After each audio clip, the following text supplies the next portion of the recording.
Bonjour à tous. À l'invitation de son Excellence, le président de la République du Ghana, Nana Addo Dankwa Akufo-Addo, président en exercice de la conférence des chefs d'État et de gouvernement de la Communauté économique des États de l'Afrique de l'Ouest, la CEDEAO, le président de la République, son Excellence, M. Alassane Ouattara, a quitté Abidjan ce samedi 19 juin 2021 pour Accra, au Ghana, où il prendra part au 59e sommet ordinaire des chefs d'État et de gouvernement de la CEDEAO.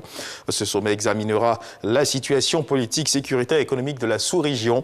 Les chefs d'État et de gouvernement analyseront également les rapports sur la situation au Mali, l'état de la communauté ainsi que la réforme institutionnelle et le programme de la monnaie unique de la CEDEAO. En marge du sommet, le président Alassane Ouattara aura des entretiens avec plusieurs de ses homologues. Le chef de l'État Alassane Ouattara qui a procédé hier vendredi à la nomination de 14 ministres-gouverneurs. Leur liste a été rendue publique par le secrétaire général de la présidence et cette nomination fait suite à la création de 12 nouveaux districts autonomes par décret.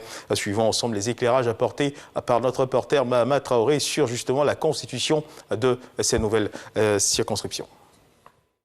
En plus des capitales politiques et économiques que sont Yamoussoukro et Abidjan, les 31 autres régions du pays sont désormais reparties en 12 districts autonomes. Le district autonome est un véritable pôle de développement local, regroupant au moins 2 régions. Il obéit dans son fonctionnement à la fois aux règles de la déconcentration et de la décentralisation. La création du district autonome vise à renforcer l'efficacité de l'action du gouvernement, notamment en ce qui concerne la coordination, l'évaluation, ainsi que le suivi de la bonne exécution des programmes et des projets de développement pour le bien-être de nos compatriotes. Faisons connaissance avec ces 12 nouveaux districts autonomes.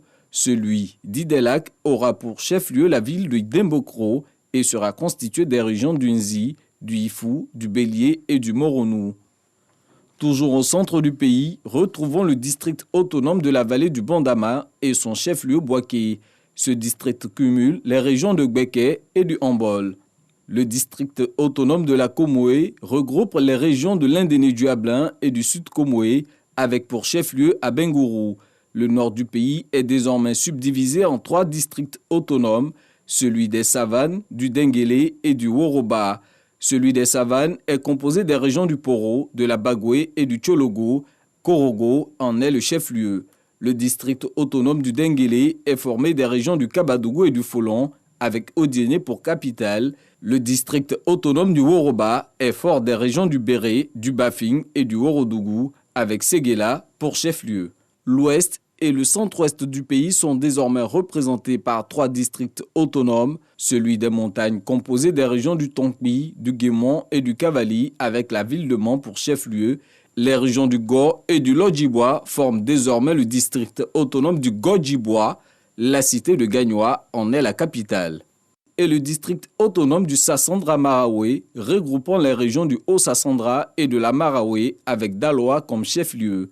Plus à l'est, la ville de Bondoukou est le chef-lieu du district autonome du Zanzan, constitué des régions du Bonkani et du Gontougou. Au sud, on retrouve 2 autres districts autonomes, outre celui d'Abidjan. Il s'agit du district autonome des Lagunes, formé des régions de l'Agnébi-Tiassa, de Lamé et des Grands Ponts, avec la ville de Dabou comme chef-lieu.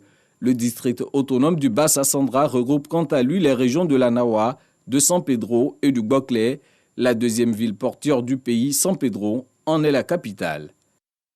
Voilà, 12 nouveaux districts autonomes créés par décret présidentiel. Le Premier ministre Patrick Hachi est élu chez le guide de la communauté musulmane nationale, le président du COSIM, Cheikhoul Haïma Ousmane Diakité. Le chef du gouvernement est allé recevoir les bénédictions du guide religieux et l'assurer de la disponibilité du gouvernement ivoirien aux côtés de la communauté musulmane.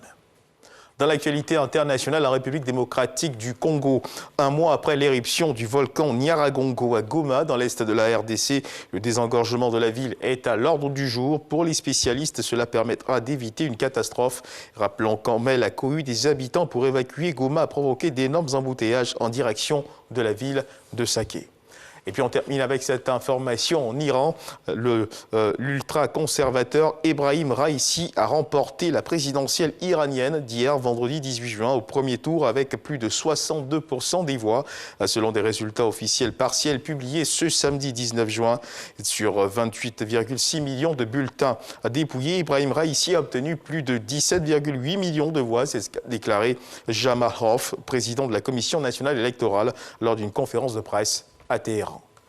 C'est la fin de ce flash d'information. Merci de nous avoir suivis. Je vous retrouve à 13h pour le journal.